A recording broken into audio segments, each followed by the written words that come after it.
നമസ്കാരം. കഴിഞ്ഞ ആഴ്ച ഡൽഹിയിൽ നടന്ന സ്ഫോടനത്തിൻ്റെ പ്രധാന സൂത്രധാരനായ ഉമർ നബിയുടെ ഒരു വീഡിയോ ഇപ്പോൾ പുറത്തു വന്നിട്ടുണ്ട്. ഇംഗ്ലീഷിലാണ് ഈ വീഡിയോ ഉള്ളത്. ഏതാണ്ട് 1 മിനിറ്റ് 20 സെക്കൻഡ് ദൈർഘ്യമുള്ള ഈ വീഡിയോയിൽ ഉമർ നബി താൻ എന്തുകൊണ്ടാണ് ഇത്തരത്തിലുള്ള ഒരു കൃത്യം ചെയ്യുന്നത് എന്ന് വളരെ കൃത്യമായി വിശദീകരിക്കുന്നുണ്ട്. ഇയാൾ തൻ്റെ ചാവേർ ആക്രമണത്തെ ഒരു രക്തസാക്ഷിത്വമായിട്ടാണ് കണക്കാക്കുന്നത്. ഇത് പല തീവ്രവാദ സംഘടനകളിൽപ്പെട്ട ഭീകരവാദികൾ ചെയ്യുന്ന ഒരു രീതിയാണ്.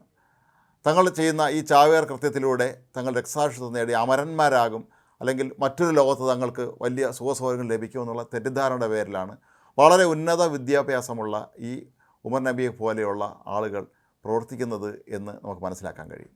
ഇയാളുടെ വീഡിയോ ശ്രദ്ധിച്ചാൽ നമുക്ക് മനസ്സിലാക്കാൻ കഴിയും, അയാൾ വളരെ സൗമ്യമായി ശാന്തമായിട്ടാണ് സംസാരിക്കുന്നത്. ലോകത്തെ പ്രമുഖരായ പല തീവ്രവാദ നേതാക്കളുടെയും സംഭാഷണ ശൈലി തന്നെയാണ് ഇയാൾക്കുമുള്ളത്. നമുക്ക് വീഡിയോ പരിശോധിക്കുമ്പോൾ മനസ്സിലാക്കാൻ കഴിയും. അവരെല്ലാവരും തന്നെ നാട്ടുകാരെ വളരെ ബോധ്യപ്പെടുത്തുന്ന രീതിയിൽ എല്ലാ കാര്യകാരണങ്ങൾ സഹിതമാണ് എപ്പോഴും അവരുടെ വാദങ്ങൾ ന്യായീകരിക്കാറുള്ളത്, ജനങ്ങൾക്ക് മുന്നിൽ നിരത്താറുള്ളത്. ഇത് കേൾക്കുന്ന ആളുകൾക്ക് തോന്നുന്നു ഇവർ പറയുന്നതൊക്കെ തന്നെ ശരിയാണെന്ന്. അത്തരത്തിലുള്ള ഒരു വീഡിയോ ആണ് ഇപ്പോൾ പുറത്തു വന്നിരിക്കുന്നത്.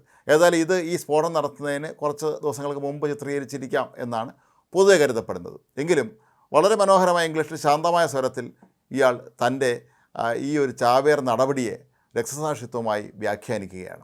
ഇയാളുടെ വാക്കുകൾ ശ്രദ്ധിക്കുമ്പോൾ തന്നെ നമുക്ക് മനസ്സിലാകും ഇയാളൊരു നല്ല വിദ്യാഭ്യാസമുള്ളൊരു തീവ്രവാദിയാണ് എന്നുള്ള കാര്യം.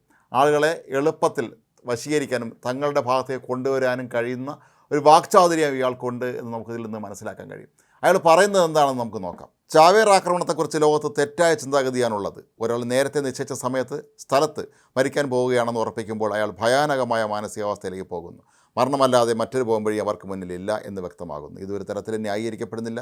ഇത്തരം ചിന്താഗതി ജീവിതത്തിൻ്റെയും സമൂഹത്തിൻ്റെയും നിയമത്തിൻ്റെയും അടിസ്ഥാന തത്വങ്ങൾക്ക് എതിരാണ് എന്നാണ് ഉമർ പറയുന്നത്. ഈ ആത്മഹത്യ എന്നുള്ളത് പൊതുവെ മുസ്ലിം സമുദായത്തെ സംബന്ധിച്ചിടത്തോളം നിഷിദ്ധമായൊരു കാര്യമാണ്. ഒരു മുസ്ലിമും ആത്മഹത്യ ചെയ്യാൻ പാടില്ല എന്നുള്ളതാണ് അവരുടെ മത നിയമം.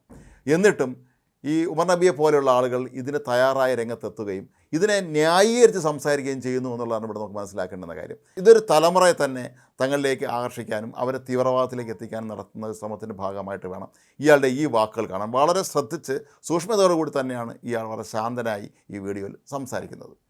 ഇപ്പോൾ പുറത്തു വരുന്ന വിവരങ്ങൾ അനുസരിച്ചാണെങ്കിൽ ഇയാൾ വലിയ തോതിൽ രാസവളം വാങ്ങിക്കൂട്ടിയിരുന്നു എന്നാണ് പറയപ്പെടുന്നത്. ചാവേർ സ്ഫോടനത്തിന് ഉപയോഗിച്ചിരുന്ന കാർ ഓടിച്ചിരുന്നതും ഉമർ നബി തന്നെയായിരുന്നു. ഇയാൾക്ക് ഏതാണ്ട് 20 ലക്ഷത്തോളം രൂപ ഇവിടെ നിന്ന് കിട്ടിയതായിട്ടാണ് ഇപ്പോൾ നടത്തിയ അന്വേഷണത്തിൽ നിന്ന് മനസ്സിലാക്കാൻ കഴിയുന്നത്. ഇതിൽ നിന്നെല്ലാം നമ്മൾ നടത്തേണ്ട ഒരു അനുമാനം 2023 ഒക്ടോബർ 7 ഹമാസ് തീവ്രവാദികൾ ഇസ്രായേലിലേക്ക് കടന്നു കയറി വലിയ തോതിലുള്ള കൂട്ടക്കൊലയും തട്ടിക്കൊണ്ടുപോകലും നടത്തിയതുപോലെയുള്ള ഒരു വലിയ ആക്രമണം നടത്താനാണ് ഇവർ ലക്ഷ്യമിട്ടിരുന്നത് എന്ന് തന്നെയാണ്. അതിൻ്റെ ഭാഗമായിട്ടാണ് വലിയ തോതിൽ ഇവർ സ്ഫോടക വസ്തുക്കളൊക്കെ തന്നെ സംഭരിച്ച് വെച്ചിരുന്നത്.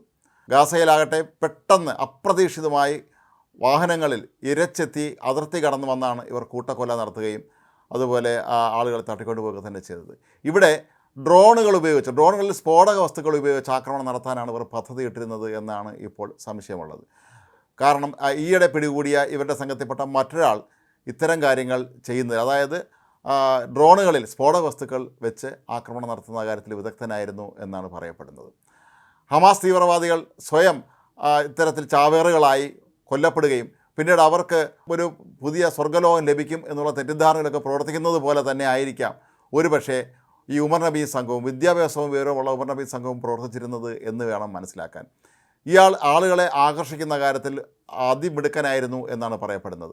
വളരെ സൗമ്യമായി പെരുമാറുന്ന, സൗമ്യമായി സംസാരിക്കുന്ന ഇയാൾക്ക് ഇങ്ങനെ ഒരു മുഖമുണ്ട് എന്നുള്ള കാര്യം പോലും ആർക്കും മനസ്സിലാവുകയില്ല. വളരെ തന്ത്രപൂർവ്വം പല തീവ്രവാദ സംഘടനകളുടെ നേതാക്കളും ചെയ്യുന്നത് പോലെ ഇയാൾ ഓരോരുത്തരെ തന്നിലേക്ക് ആകർഷിച്ച് വലിയൊരു സംഘത്തെ കൂട്ടി ഇത്തരമൊരു ആക്രമണം നടത്തുകയായിരുന്നു എന്ന് വേണം കരുതാൻ.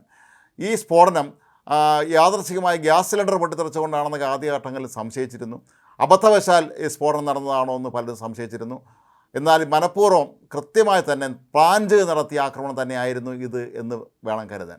സാഹചര്യത്തിലുള്ള സൂചിപ്പിക്കുന്നത് അതാണ്. ഇപ്പോൾ പുറത്തു വരുന്ന ഇയാളുടെ ഈ വീഡിയോയിൽ പറയുന്ന കാര്യങ്ങളുമായി നമുക്ക് താരതമ്യം ചെയ്ത് നോക്കുമ്പോൾ കൃത്യമായി നമുക്ക് മനസ്സിലാക്കാൻ കഴിയും ഇയാളൊരു ഇസ്ലാമിക തീവ്രവാദ സംഘടനയിൽപ്പെട്ട ഒരാളാണ്, അവരുടെ കടുത്ത വിശ്വാസിയാണ്. എന്നിട്ട് മുസ്ലിങ്ങൾക്ക് നിഷിദ്ധമായ ആത്മഹത്യ എന്ന ഈ ചാവേർ ആക്രമണത്തെ തൻ്റെ രക്തസാക്ഷിത്വമായി വ്യാഖ്യാനിക്കുന്നത്. ഈ രക്തസാക്ഷിത്വം എന്ന് പറയുന്നത് ഇവരിൽ പലരെ സംബന്ധിച്ചിടത്തോളം തങ്ങളുടെ മതത്തിന് വേണ്ടി രക്തസാക്ഷികളാകുന്നു എന്ന് വരുത്തി തീർക്കുന്ന ഒരു സംഘം നേതാക്കൾ ഇവർക്കുണ്ട്.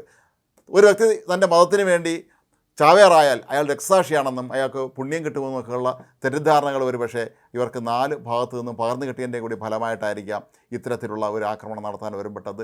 നേരത്തെ വലിയ തോതിലുള്ള സ്ഫോടക ശേഖരം പിടികൂടിയപ്പോൾ തന്നെ ഒരുപക്ഷെ ഇയാൾ വല്ലാതെ പരിഭ്രാന്തനായി കാണാനുള്ള സാധ്യതയുണ്ട്. പക്ഷേ ഈ വീഡിയോയിൽ അയാൾ വളരെ ശാന്തനായിട്ടാണ് കാണപ്പെടുന്നത്, വളരെ സൗമ്യമായി സംസാരിക്കുകയും ചെയ്യുന്നുണ്ട്. അപ്പോൾ എന്തായാലും ഇന്ത്യയെ സംബന്ധിച്ചിടത്തോളം ഇവിടെ രാജ്യ തലസ്ഥാനത്ത്, അതായത് ചെങ്കോട്ട എന്ന് പറയുന്ന ഇന്ത്യയുടെ പ്രധാനമന്ത്രി സ്വാതന്ത്ര്യദിനത്തിൽ നമ്മളെ അഭിസംബോധന ചെയ്യുന്ന അതേ സ്ഥലത്തിന് സമീപം ഇത്തരത്തിലുള്ള ആക്രമണം നടത്താൻ ഇവർ തുനിഞ്ഞു എന്ന് പറയുമ്പോൾ തന്നെ മനസ്സിലാക്കാൻ കഴിയും ഇത് ഒരു വെല്ലുവിളിയായി ഉയർത്തിക്കൊണ്ട് വരാനായിരിക്കാം ഒരുപക്ഷെ തീവ്രവാദ സംഘടനകൾ ശ്രമിച്ചത്. ഇന്ത്യയുടെ പ്രധാനമന്ത്രി പ്രസംഗിക്കുന്ന ചെങ്കോട്ടയുടെ മുന്നിൽ നിന്ന് അതിൻ്റെ സമീപത്ത് ഞങ്ങൾ ആക്രമണം നടത്തി എന്ന് പറഞ്ഞ് അഭിമാനിക്കാനാണോ അതോ അതിൻ്റെ പേരിൽ ഇനി സ്വർഗം കിട്ടാൻ വേണ്ടിയാണോ ഇവർ ഈ ശ്രമിച്ചത് എന്ന് സ്വാഭാവികമായും നമ്മൾ സംശയിക്കേണ്ടി വരും. ഇതിലേറ്റവും ദയനീയമായ വശം ഇവരെല്ലാവരും തന്നെ വിദ്യാഭ്യാസമുള്ളവരാണ്, പലരും ഡോക്ടർമാരാണ് എന്നുള്ളതാണ്. ഡോക്ടർമാർ നമ്മുടെ ജീവൻ രക്ഷിക്കുന്ന ആളുകളായിട്ടാണ് നമ്മൾ കണക്കാക്കുന്നത്. നമ്മൾ ഒരു ആശുപത്രിയിൽ ഒരു രോഗിയായി ചെല്ലുമ്പോൾ നമ്മുടെ ജീവൻ ആ ഡോക്ടറെ കൈകളിലാണിരിക്കുന്നത് നമ്മൾ പറയാറുണ്ട്. അത്തരത്തിലുള്ള ഒരു സംഘം ഡോക്ടർമാർ ഇതിന് പിന്നിൽ പ്രവർത്തിച്ചു എന്നുള്ളതൊക്കെ തന്നെ ഈ മതങ്ങൾ എത്രമേൽ ദുസ്വാധീനം ഇവരിൽ ചെലുത്തുന്നു എന്നുള്ളതിൻ്റെ പ്രകടമായ ഒരു ഉദാഹരണമായി മാറിയിരിക്കുകയാണ് ഇവിടെ. ഡൽഹിയിലെ സ്ഫോടനം ഒരുപക്ഷെ ഇവർ ഉദ്ദേശ രീതിയിൽ തന്നെ നടന്നിരുന്നുവെങ്കിൽ അത് നമുക്ക് സങ്കല്പിക്കാൻ പോലും കഴിയാത്ത രീതിയിലുള്ള വലിയൊരു സ്ഫോടനമായി മാറുമായിരുന്നു എന്നുള്ളത് ഉറപ്പാണ്. ഡൽഹിയിൽ മാത്രമല്ല, ഇന്ത്യയിലെ ഒരുപക്ഷെ മറ്റ് മഹാനഗരങ്ങളിലുമൊക്കെ തന്നെ ഇത്തരത്തിലുള്ള സ്ഫോടന പരമ്പര നടത്താൻ ഇവർ പരിപാടി ഇട്ടിരുന്നു എന്നാണ് നമുക്ക് മനസ്സിലാക്കാൻ കഴിയുന്നത്. ഹമാസും ഹിസ്ബുള്ളയും പോലെയുള്ള തീവ്രവാദ സംഘടനകൾ നടപ്പിലാക്കുന്ന രീതികൾ തന്നെയാണ് ഇവരും ഇവിടെ നടപ്പിലാക്കിയത് എന്ന് വേണം ഇതിൽ നമുക്ക് മനസ്സിലാക്കാൻ. അവരും പല സ്ഥലങ്ങളിലും ചാവേറുകളായി പൊട്ടിച്ചെറിച്ച് ആളുകളെ കൊലപ്പെടുത്താറുണ്ട്, അതുപോലെ ഡ്രോൺ ആക്രമണം നടത്തുന്നുണ്ട്. അപ്പോൾ ഹമാസിനെയും ഹിസ്ബുള്ളയൊക്കെ പോലെയുള്ള തീവ്രവാദ സംഘടനകളുടെ അതേ പാത പിന്തുടർന്നുകൊണ്ട് ഇന്ത്യയിലും ഒരു സ്ഫോടന പരമ്പര ആക്രമണങ്ങളൊക്കെ നടത്തി ഇവിടുത്തെ ജനങ്ങളെ ഭയപ്പെടുത്താനും കൂടുതൽ സർക്കാരിനെ ദുർബലമാക്കാൻ ശ്രമിക്കാനുമൊക്കെയുള്ള ശ്രമങ്ങൾ പല ഭാഗത്തു നിന്ന് നടക്കുന്നുണ്ട്.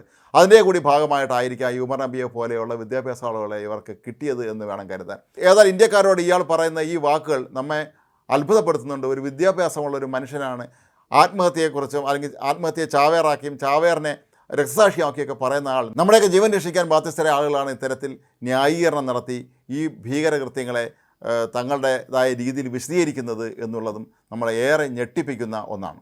ഈ ഭീകരാക്രമണങ്ങൾ നടത്തിയതിന് ശേഷം രാജ്യം വിട്ടുപോകാൻ പോലും ഒരു പദ്ധതി ഇട്ടിരുന്നു എന്നാണ് പറയപ്പെടുന്നത്.